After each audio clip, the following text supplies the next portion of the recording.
So I will continue where I left at the last video, saying that family offices and high net worth individuals are definitely the people for you to talk to, not only for the smaller companies that's their natural audience, but also to mostly everybody else but the trillion-dollar funds.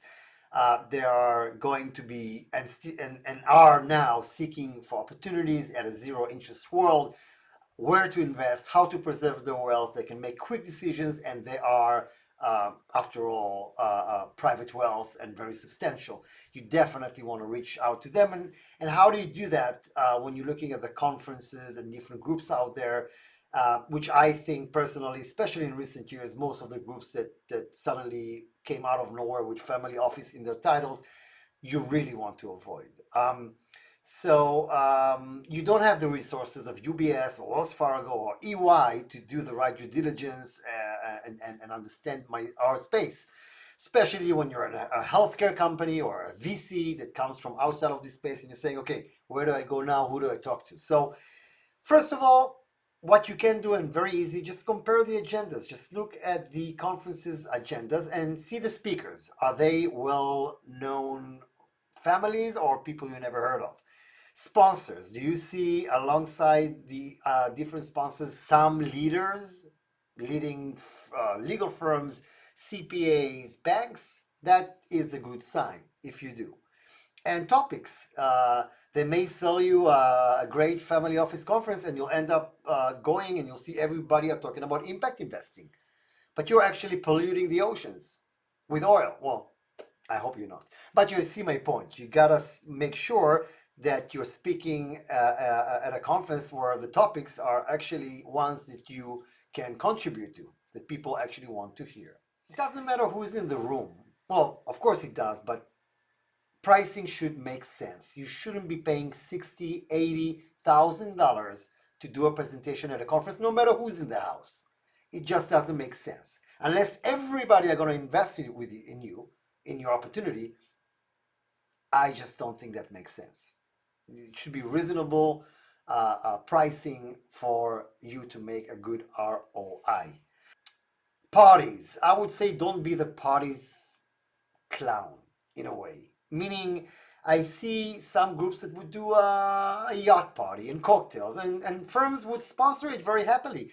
But you see, people that go on a yacht cocktail are in a mindset of having fun and be on a yacht cocktail. They will not remember you not only the next day, I bet you already now they don't even know who sponsors this party. They're just having fun.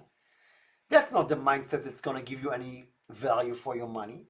And it's just like you would go to a philanthropic event hoping to get new investors. I personally think it wouldn't work. They're in a different mindset.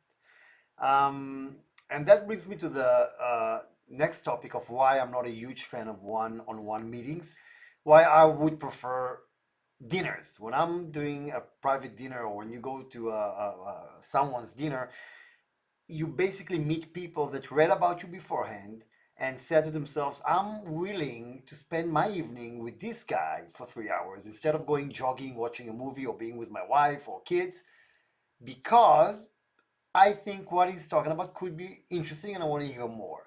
That's focus. That's an audience that came because of you and not because he's getting his trip paid, because he's being forced, or something similar.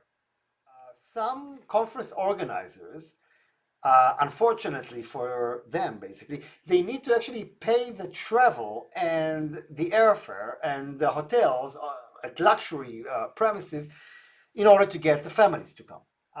And what happens is they tell them, if you go to our amazing Laguna Beach, the only thing we want you to do is meet three sponsors, right? One-on-one meetings.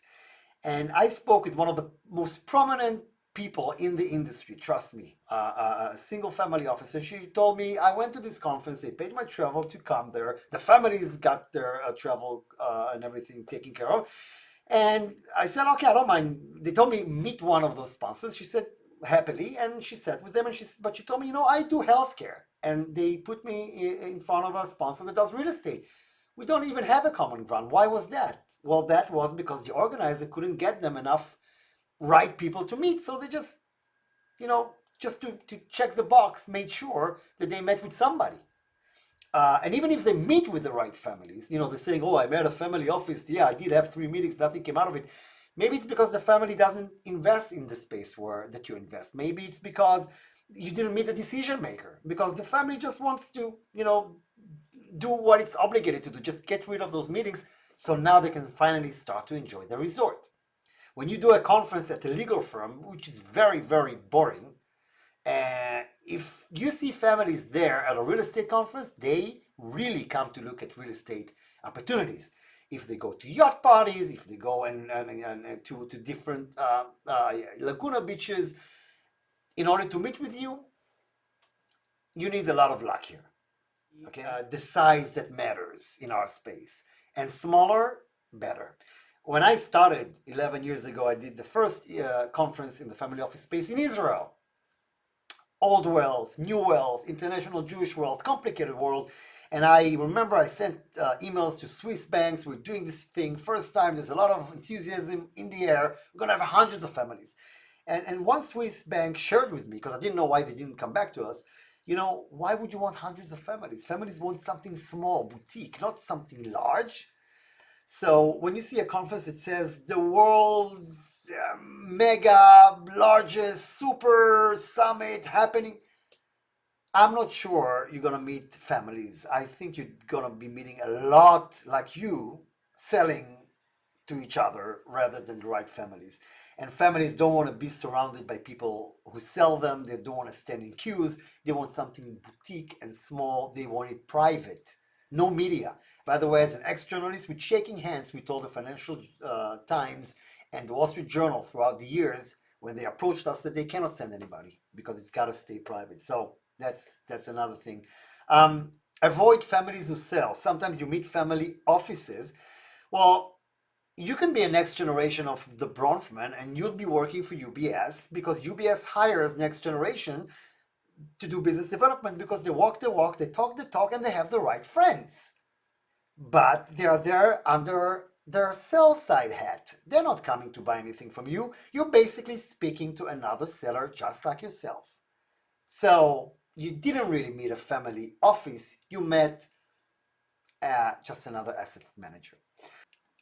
Another point, speak to the sponsors, not the conference organizer, not the group, and find yourself the sponsors. Don't let them choose for you and see what they think. Get a non-biased feedback from the sponsors about their experience. Understand the sell side, buy side ratio. You, again, like I mentioned before, you don't want to meet families who sell. You don't want to go to a conference that everybody who's willing to pay for $100 gets in. You just don't want to do that. You're going to end up with a conference full of sell side. You found the right conference. When are you speaking during the day? You don't want to speak at 3 in the afternoon because people are after 9 hours of lectures and they're tired and they're not focused. You want to speak at the prime time, which is between 9 o'clock in the morning and maybe 1 or 2. That's about that. So, I did a post at our Art Basel conference last December, competing with loads of parties and gallery openings, and basically the entire family office industry conferences came there. We were the first ones to be in Miami, and now almost everybody are there. We were at 3 o'clock in the afternoon. We had a full house, and there was a storm in New York, and basically the tri-state couldn't come to our conference, and we got so many cancellations from families around here saying they cannot attend. And yet, I put a post saying, guys, we have a full house, and look what we're competing against. Still, I wouldn't put my sponsor at that time frame because even if you're lucky and it's a full house, you probably will not be lucky. But even if it is, you don't want to talk when they're so tired after so many lectures.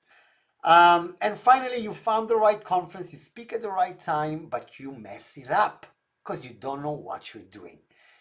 Pitching. You don't tell them how amazing you are. They heard plenty that told them the same thing. If you talk about the markets, show them, give them a different approach. Show them you know what you're talking about. Make them say to themselves, I like how this guy thinks. I want to talk to them. Pitch. I had this company that was very annoyed several years ago and was presenting at our Miami conference. saying, oh, after 10 minutes, people left. And I told them, well, you're lucky they didn't leave after 5, because it's been 10 minutes now and nobody knows what you're doing.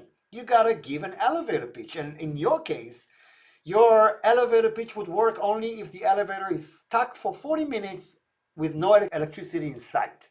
And speak to them in a language they understand. If you're a healthcare company, use terms that they understand. They're not a VC that does healthcare for 40 years and they understand everything you talk about. Don't bore them. Sometimes you bring the entrepreneur that founded the company. He should stay in the basement and keep on doing his research. Don't put him in front of human beings. Bring the marketing director. Sometimes he would do a way better job, or she. And finally, when you speak to families, sometimes if you have elements that they care about, like impact investing elements, like maybe you are hiring people in need, things that make them emotional about what you do is also important. Maybe you don't have it, but maybe you do. So these are things you want to mention as well. One more thing, while we care very much about the CIOs of single family offices, the groups that actually work on behalf of the families. If you're meeting a CIO of working for a family office, he was hired and he was told what to do: real estate and healthcare. So if you're doing 3D glasses, he's not going to talk to you, he's not going to take your call. But if I'm talking to the grandfather, the daughter, the sister, and I'm saying, I know you don't do this, I know you don't like that kind of investments, but give me 2 minutes, just put these glasses on, see what I'm talking about, tell me what you think. I can get them to come, and if you really have an exciting opportunity, they're going to say, Jesus, this is amazing. They're going to call their CIO saying, I want you to check these guys out and tell me how can we get involved. This is exciting. And that's a completely different topic, passion investment, that I can talk about in a different video. You need to understand the mindset of the family offices. While some might make a quick decision and invest with you or become your client, some may take their time. And you need to be patient and understand that. You don't go to one conference and say, hey, why aren't everybody running after me? It didn't work. You need to understand. You need to be there year after year, develop their trust, let them know you, understand what you do better. And I'll give you several examples. I had a VC that one of the investors ended up sitting on their board, but it took him a year to make a decision that he wants to work with them. He asked them a lot of questions, he spoke with them a lot, and by the way, it was a young VC, and he liked the fact it was an entrepreneur that really understood what he does. And today he's on their board, and he did many follow-up investments. Another group, a pharmaceutical traded company, that we did a panel at one of our conferences, and we brought a family member that invests with them so that we can understand better the mindset of the investors. And that investor said, just like I mentioned before, the reason he invested in that company was because he was emotional about it. He saw that they were developing something that could have helped his sick wife. Then he saw that they employ handicapped people, and he fell in love with them. He said right there, I fell in love with them. And he brought his friends and he told them about it, and now he's on the board. And it's not that they are just another investment for him like an institutional investor would look at it. He cares about it. He opens doors for them. He's there with them. And here he came to speak at a conference thanks to that. And I'll give you the last example. I have a real estate firm that's a family owned that had an investment by a billionaire Australian family. Took them a year to get that investment from that family, $1 million. That's all. He said, I want to check you. I want to see what you do. I want to feel comfortable. Then we'll talk. But he got himself a loyal, very, very deep-pocketed client. So you need to bear that in mind. Stay safe.